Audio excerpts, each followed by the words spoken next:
So the third video in this series, looking at simplifying the past history. Here again, there's a whole heap of stuff in here. The numbers are meaningless.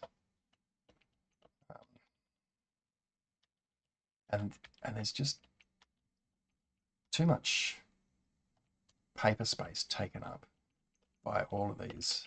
You know, obviously the person who wrote this, the JMO who did the discharge summary, wants to have some degree of logic to this, but I think the way that I do things is far more logical. So let's take the hypertension and the hyperlipidemia, and we'll put it up here. Paste.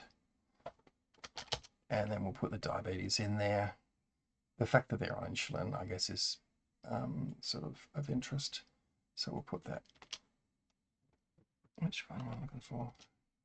There. Oh, it's got to be spot on to paste. So their peripheral neuropathy and their peripheral vascular disease are probably less important than, I assume that's 1996, than their coronary artery disease, because coronary artery disease will kill you before these other things will. So we'll put their ischemic heart disease in there. And they've had a AAA repaired, so that's, in some ways, that's quiescent. The AAA and the peripheral, I mean, the FEMPOP bypass,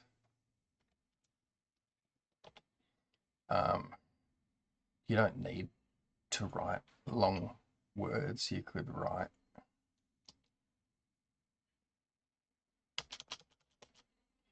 just put AAA repaired in there because it's a sign of their significant vascular disease. You'd certainly put the peripheral vascular disease, like the FEMPOP bypass, in there.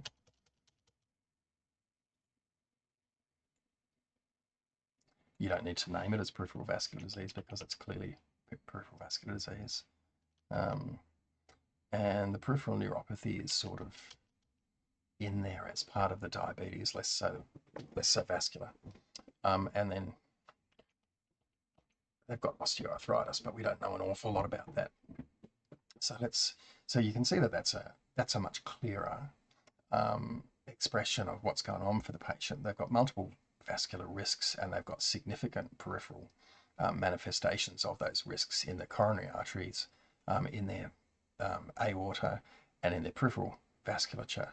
And the diabetes is also messing up their nerves. So I'd say that you could probably call that patient a severe vasculopath. So 79-year-old presenting with hallucinations, background is severe vasculopath with a peripheral neuropathy, which is going to make it more complicated for them if they can't feel things. No mention of, at the age of 79, what their eyes are like, what their hearing's like, sort of important in somebody who's hallucinating. Right, let's look at their medications. Again, all over the place. So are they on any antiplatelets? Ezetimibe, Lipitor. So Lipidil's fenofibrate. We work with so many people from overseas who have overseas trained. We shouldn't use brand names. We should use the generic names. And generic names, go in small.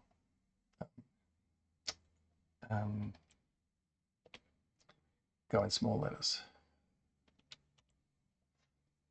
Perindoprol. What other cardiac drugs we got there? Metformin. Candesartan. That's me, they were having a bad day. MIDI, it's a funny way to do it. Well, actually, we've also got metoprolol in there as well, so we'll cut them and we'll put them up here somewhere. Now, in fact, I've already said that I like to put the preventers up the top, so we'll put the metoprolol there. and then the perindopril, and then the candesartan. 5 milligrams of perindopril. I think it goes up to 10s, as well as the 16. That goes up to 32. So they're on a half dose of this and a half dose of that. Why wouldn't you just put them on one drug and double it? Anyway, what else have we got? Amitriptyline, metformin, metformin diamicron,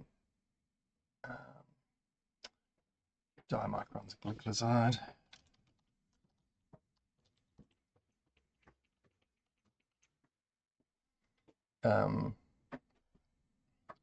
Amitriptyline is down at the bottom. That's part of the chronic pain things, along with the gabapentin. Pramipexole, I think, is an antipsychotic. Oh, there's 2 lots of pramipexole.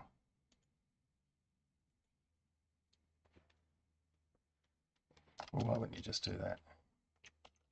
125 in the midi and 250 at night. Asimax is omeprazole.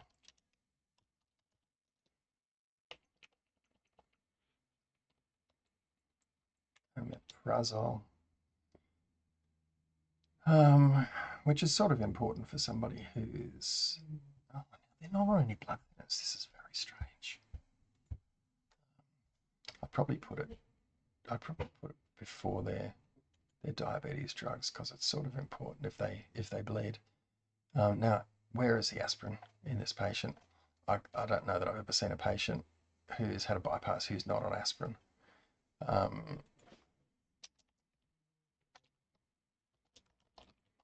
And if they're not on aspirin, they should be on aspirin. I can't imagine why you'd ever stop aspirin.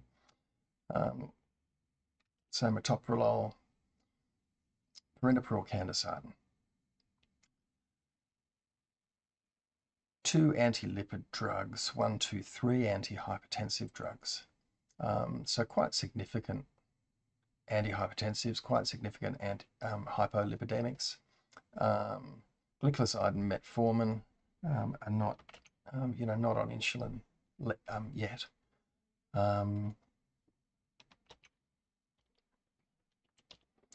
So you get more of an idea as to what's going on when you have this medication list this way, because at least you've put everything together. You can see here are all the cardiac drugs, here are the gut drugs, here are the diabetes drugs, here are the pain-killing drugs and the mental health sort of drugs. It gives you a better idea as to how severe this patient's disease is, because ultimately what we're interested in here from a past medical history point of view is, what's this person like?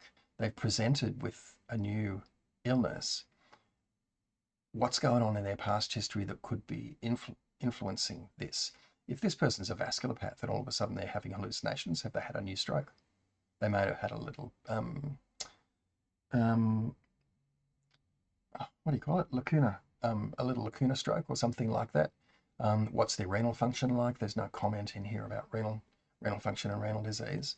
If their renal function's gone off, are they not excreting these drugs properly? So it gives you an idea as to whether these things are affecting this.